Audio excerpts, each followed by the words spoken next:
Welcome, ladies and gentlemen, to the Game Over Show. I'm Charles J. Orlando. And I'm Lisa Stedman. And today's originally scheduled show, we were going to talk about the top 3 reasons why you're still single, has been postponed.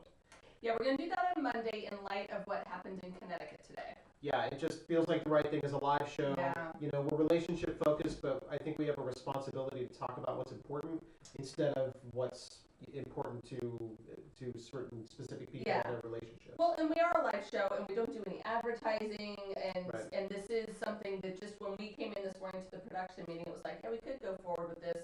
Doesn't feel appropriate. So because we're live, we have the luxury of being able to switch gears and talk about what happened this morning. Right. So if you have a comment, I am live on the social stream, which is why you see my laptop. And if you have a comment, more than willing to listen and hear. We're talking about what happened in Connecticut. Yeah. You know, and one of the things that I think that I put this up on my personal fan page was that I don't know which it is to be worse, right? Like, so for those who haven't seen the news, 28 dead, 20 were children, a gentleman Shooting at a school, elementary school. right, at a school in Connecticut. Man was targeting, it seems, the principal and his and the man's mother, who went to her classroom. She The mother worked was at a the school, teacher there. right? Yeah. Went to her classroom and shot her. She was one of the victims, along with 20 kids and 8 adults. There's no motive that's been released yet.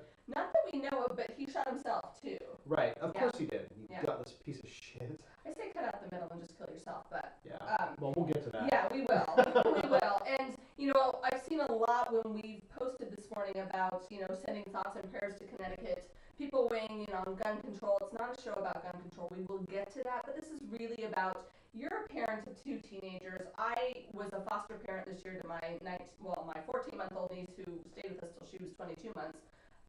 So I got a taste of parenthood for the first time, and my heart is just aching for all of those parents of both the children who survived as well as the children that are now gone. Well, yeah, and it's like, I don't know which it is to be. As a parent, I can definitely identify it. I just don't. We'll talk about the relationship dynamics and what the fuck was in this guy's head, right? Yeah. What I can't get a grasp of, because I keep vacillating, is which is worse, right?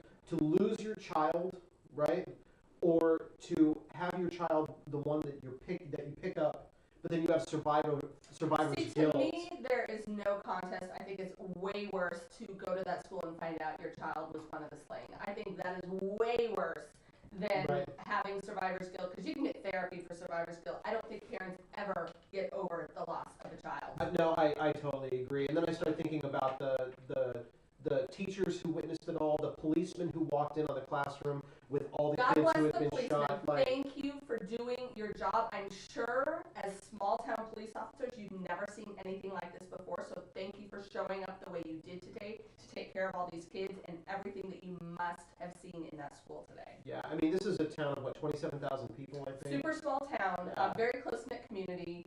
Yeah. So I just don't get it. We have a worldwide audience here, so Yeah. hi, everybody. And that Welcome. you may not be in the continental United States, Yeah. but this is definitely taking everybody's attention today. And I think we've got choppy audio, so I'm going to get off the social Yeah, screen. I'm going to turn off the iPad too, just make sure we are logged out of everything so we can broadcast to you, and we will get to your comments after the show if that's an issue. For sure. And if you have commentary, visit us on facebook.com/thegameovershow, and this is really going to, I think, take over our fan page today.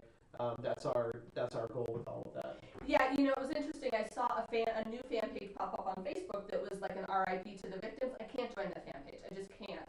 And I send all of my heartfelt love and support for the victims. It's just something that I can't click like on. It's not something. It felt. I understand the premise behind it, but I'm not sure that's the way to go. No, I agree, but so can we talk about the elephant in the room just for a second? That's gun control. Okay, let's talk about it. You know, Yes. I mean, so you can be for gun control, you can be against gun control. P.S. I'm super for it. Why the fuck do you need a gun? I swear to God. I'm So- from Montana, the rifle capital of the world. But I think it's a red herring, right? Yeah. Whoever this guy was, I would bet, I don't know this, right? So, you know, Conjecture. this is all just Yeah. conjecture. But most crimes that are perpetrated, either violent crimes or ridiculous shooting sprees or whatever, are usually done with a gun that's been gotten by ill means. So whether there were Really? controls in I don't know place, about that. well, and I don't know that for sure Yeah, either, but I know that, I mean, you could take burglaries and robberies and all these things, and these are illegal guns that have been Okay. purchased, right? Okay. So maybe this guy had a gun that was Well, we know there was were definitely purchased. multiple weapons. But he So, doesn't have a criminal record. They've already Right. checked that. So he would have been able to buy a gun legally anyway, so all the gun controls wouldn't have played out in this situation. right, and I think that's fair. I don't know what kind of weapons were used, if they were semi-automatic or automatic, and to me, I just don't know why anyone needs those outside the military. I think they For should deer definitely. hunting, right? You need an AK fucking 47 to hunt deer. Well, then you're a lousy shot, motherfucker. I'm sorry. This is going to be a pretty angry, Yeah. profanity-laced show because I think we're just trying to run in between making light of a terrible situation. Well, and So somebody on Facebook responded to my post and said, in Canada this wouldn't have happened. And I felt like it was a little too soon, but you're absolutely right in that there are stricter gun laws. So I understand that. I think we are far too gun happy in this country. If you want to have a gun for the protection in your own home, I'm not going to tell you you can't have that. Multiple guns in just make no sense to me. Automatic, I don't semi-automatic get make no sense to me. So you have a gun in your house to protect yourself. Who's to say the gun couldn't be turned on you? I don't like guns. I don't have them in my house. My husband doesn't have them. I just think they're so dangerous, and I just don't. I'm all for nobody having guns. no, Except the military. and I hear that. But what bothers me the most, I think, about all of this is there seems to be a pattern of increasing either activity or awareness with these types of shootings, where people can just do whatever they want to do. I'm having Movie a bad theater, day. schools, yeah. Yeah, I mean, it's just, this type of situation was kind of highlighted in the film Falling Down with Michael Douglas, right? Where he was just Rampage. straight up, he was Yeah, straight-laced normal, guy, cool dude. and he just, Snapped. got bent out, right? Snapped. And, Circumstances in his life, divorce, not being able to see his kid, money problems. see, but that's where it comes back to the real world for me. I mean, so you always hear, he was just a normal guy. I never would have suspected this. And I call bullshit, right? Are you telling me there's no warning signs? None. The people in his life couldn't see this. No one. Now, there are people who are loners, right? Who, Right.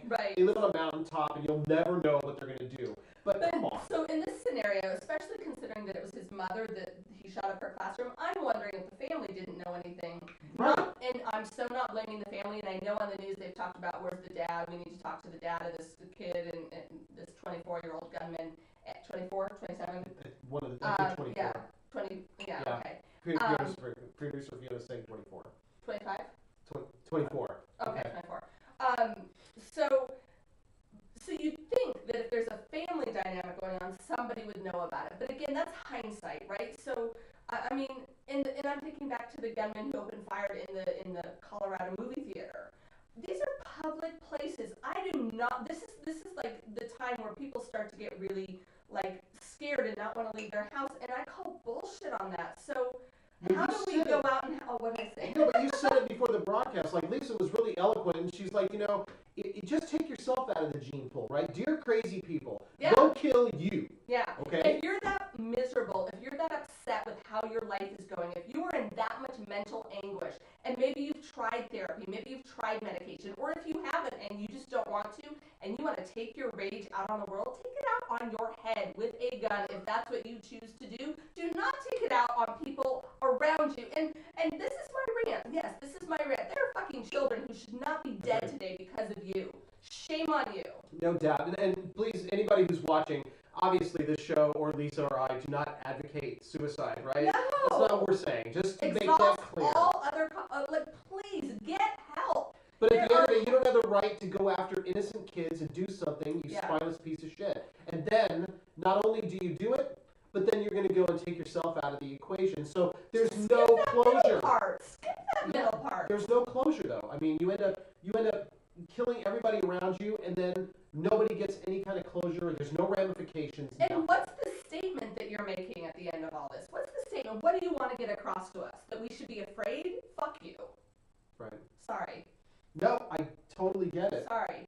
And so I want to talk about mental illness for a minute. I have no idea if this guy was mentally ill or not. Mental illness happens to run in my family. I swear to God, I don't have Tourette's. I swear, whatever. But there have been times in my life when I've been depressed. I haven't taken it out on the world. I sought help. I sought therapy. So if you're feeling, so there's a couple things here. Number one, if you're feeling really bad and you're feeling like you might do something a little dangerous, seek professional help. You can get free help. You can go online and Google free therapy, whatever. You can find the help you need. County Mental Health provides free, and most places in the U.S. I don't know about externally, but I think that, the whole world has better medical availability. I know, right? You probably have. If you're outside the country, you probably have access to much better resources. And I actually worked in a county mental health clinic very briefly after college, and it was eye-opening the amount of people who need help and need professional help. Right.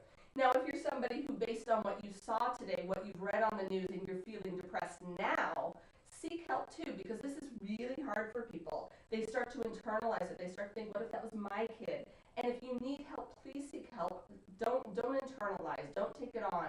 This is far bigger than you, and get help. And if you need recommendations for that, hit us at facebook.com/thegameovershow. Send us a message if you don't feel comfortable posting, and we can refer you out to a lot of different people. We don't belong to any affiliate programs, right? Like, we're not making anything. No. This is just us trying to do something positive. So if you need help, let us know. Let us know. I don't get it. Are there any updates, Fiona, around the issue? Do you have any news updates of anything that's so Fiona's going to check. I'm going to ask you while she's checking, as the father of two teenagers, what are you going to say to your kids about this? Oh my God. I don't know what to say. What do you say? That crazy people do crazy things? Like, it doesn't Is that what you say? Because they're old enough, 14 and 17. 17, yeah. I mean, I think it ends up like that, right? But what do you really say? I mean, I don't know what to say because it's so foreign. I mean, somebody walked into a random school and decided they were just going to wipe out whoever was in their way between them and the goal of what they were trying to do, like whatever the hell that shit is. I don't understand the mentality, mostly because I don't. I mean, there's no way for me to make any type of logical sense. It just defies logic. So I think all parents are going to struggle with what to actually tell their kids. With teenagers, it's a little bit different, where you can logic pieces of things out and say something meaningless, like crazy people do crazy things. Right. So is there a difference in how you talk about it to your 14-year-old versus your 17-year-old? No, I think they're close enough. Okay. Where I would struggle is, I know a lot of our listeners and watchers have kids that are below the age of like 10. Mm-hmm. And this is the kind of stuff that doesn't make sense to a kid. They don't even have enough sense of their own mortality yet. Well, but they grow up fast. I mean, that's been one of the comments today, is all the kids who are now finding out about this are going to grow up really fast based on this new awareness that it could happen to them. Right, where you can be snuffed out in a heartbeat. Yeah. And for no reason at all. To have to live with that reality. No, of course, it just doesn't. I wouldn't know what to tell a 6-year-old, or a 7-year-old. Like, I don't know what to say. I know that I would hug them tighter. Right, and that's what everyone's pretty much saying, is hug your kids. I actually liked the president's address on this. Yeah, who was really direct. Go ahead. Yeah. No, I just watched it right before the show, and we watched it together. And I so appreciate, politics or not, this is not about his politics. Here's a man who is a father and a husband, and he spoke very briefly today, and he said, hug your children tight, and he was moved to tears when he had to address people about this, because these kids were ages 5 to 10, something that no child should ever have to deal with. I just don't get it, with kids helping kids out of classrooms, and I can't get into the detail because it's just it. There were some real heroes who were kids who helped their friends to safety, and I really celebrate all of you, and even the ones who were too scared to help your friends, but you got out. I celebrate you too, because this is not something you should ever have to go through. Yeah. That could have been anybody's kids. Yeah, it could. It could have been anybody's kids. It absolutely could. Fiona, anything? Any updates? Just that they identified the wrong person. The gunman is named Adam Lanza. Oh. So there was a name. I think is the brother. Right, so it was Ryan, I think, before. Ryan was what they said before. Okay. So the only update is that there was some kind of identity shift where one brother was blamed and not the other.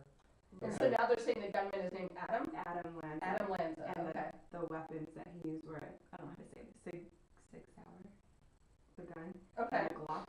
A Glock, okay. And an M4 carbine. Excuse me. Bless you. And a what? An M4 carbine. Oh, nice. Yeah, these are all automatic, like. Are they? I didn't think a Glock was. Semi-automatic. And 2 handguns. Okay. Right, because you need all those, right? Well, I think that's where the gun control issue comes in, right? Like having a gun for self-protection, you know, we can argue that one way or the other. I know, I hear you. From what? No, I get you. I get you. I mean, but we can An move that. intruder comes into your house, most likely has a weapon of his own. You're going to protect yourself from what? And then an intruder comes in with a gun, and you have a gun, and he can take your gun. Like, No, I get that, but here's where I come out. So we can do yeah, that. and that's not the Or show. no, That's not but the show. no, but my point with that is that we can talk about one gun in a house if it's right or wrong. This guy had multiple weapons. That's where it falls apart for me, right? So let's pretend you live out in the country and you're a hunter. So you have a rifle, a shotgun, and a handgun. Totally get that. That I Totally get, get right? that. You live in the city, you know. So what are you gonna do, right? So you want one for self-protection. We can argue that back and Yeah, forth. I'm not Maybe, gonna maybe argue not. more about that. But there's one in the house. Let's just Okay. pretend. Okay. Why do you need 65,000 weapons? You know, and I think this is where everybody outside the U.S. comes in, where they start saying, where is your control? I mean, that's where the control comes in for me. And I'm not a big weapon guy, right? I'm a real outdoorsman, right? See how rough my hands are? Come on. I see those calluses from wood carving and whittling or Now, whatever. that's not what they're from. Did I just say that on live TV? Oh, Sorry. I do Sorry, not just want to kidding. get into self-pleasure. I- A whole other show, people. I was just trying to make a little bit of little levity. I apologize. That's all right. But yeah, I don't know where we're going with this show or how long you want to roll. We knew we had to do this today. This has felt like the right thing to do. If you have a comment, leave it on the Game Over Show. Email us. This is, when you do a live show, we could have talked today about the real reasons people are still single, but that felt really trivial compared to what had happened today. So we wanted to come. We didn't want to cancel our show. We wanted to be here. We wanted to talk about the issues. The issues of gun control obviously play into this. The issues of mental health, we don't know if they play into this. We definitely talked about it. The issues of children being shot or children being rescued, it's important to talk about. And we just hope that this is helpful and meaningful as we sort this out together. Definitely. And if you have any comments, please visit us on facebook.com/thegameovershow. I think we'll be talking about this for at least the weekend, and I know a lot of the detail isn't even out yet based on what's happened. Yeah. So I think as things get discovered, I mean, obviously we're not going to make this this isn't Platform. this isn't what we talk about. Were you about to say wheelhouse? I was going to just for you. Biggest pet peeve phrase right now. It's in my wheelhouse. What the F does that even mean? I know what it means. I'm over it. If anybody's feeling any way, get in touch with us. We'll work it out. If you're feeling the same or you want to be a copycat of what has happened, please throw yourself off a bridge and leave everybody else out of it. Amen. Well said. Sorry, I mean, that's the truth, right? yeah, leave innocent people alone. Leave fucking kids alone. Yeah. Leave them alone. Yeah. Do you have anything else? We're totally unprepared, yeah, right? No, Like, I feel like we've addressed what we need to address, and I feel like if we do any more, I'm not going to say what I was about to say. It's too much. right. Yeah. So we will see you Monday where we're talking our regularly scheduled subject matter will be there. Until then, this has been Game Over. I'm Charles J. Orlando. And I'm Lisa Stedman. Please go hug your kids Yes. tonight. Bye-bye. Bye.